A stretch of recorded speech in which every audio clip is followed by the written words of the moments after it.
In third grade, students learned that the length multiplied by the width will give them the area.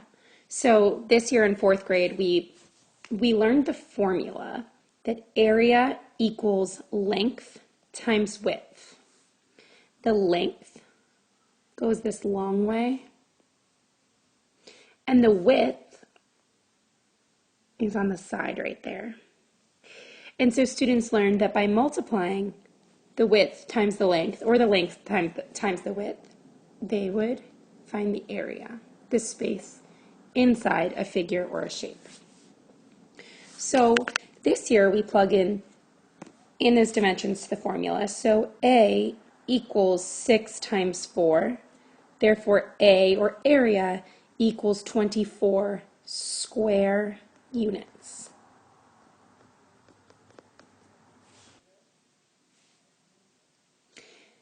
In fourth grade, students are not only required to find the area, they're actually required to find the missing side length. So if they see that the area is 45 square units and this width is 5 units, they should be able to find out this missing length, or this missing length, by reversing the formula. So let's go back. Area equals length times width. We know the area, so I'm going to plug in 45 for A.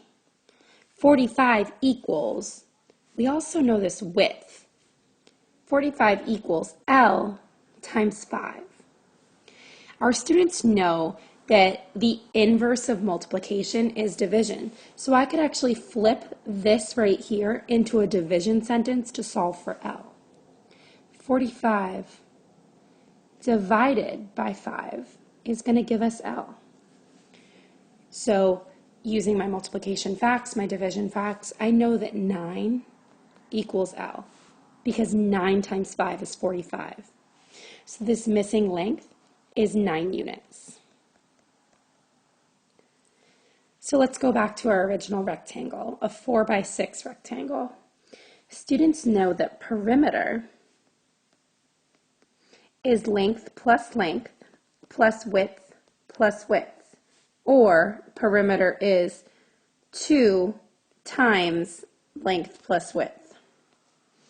So if we go ahead and fill that in, perimeter is going to be 6 plus 6 plus 4 plus 4, or 2 times 6 plus 4. I know that 6 plus 4 is 10, and 2 times 10 is 20.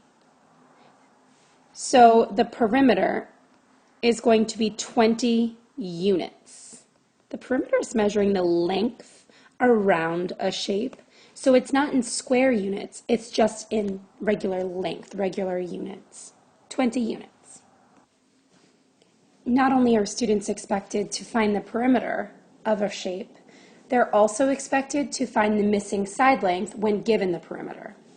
So in this problem, I know that the perimeter is 28 units, and this length right here, this side length, is 8 units. Therefore, this is also 8 units because it's the opposite length.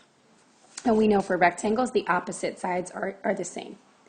What we're looking for is this width, or this width. We know that they're going to be the same. So let's go back to our formula.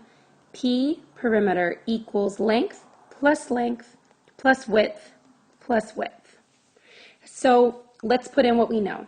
Perimeter is 28, so 28 equals, and we know the lengths. We know the lengths are both 8 units.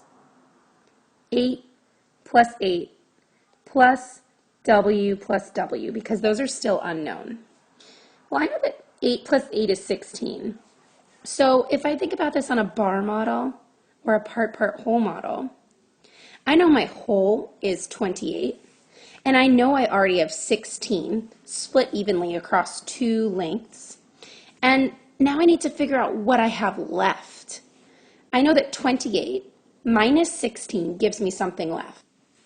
So if I go ahead and say 28 minus 16, well, I know that that's 12.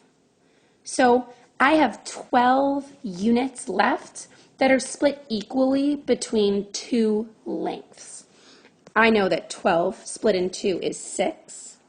So let's try 6 here and here. To check our work, 8 plus 8 plus 6 plus 6 needs to equal 28, or 2 times 6 plus 8. I know that 8 plus 6 is 14.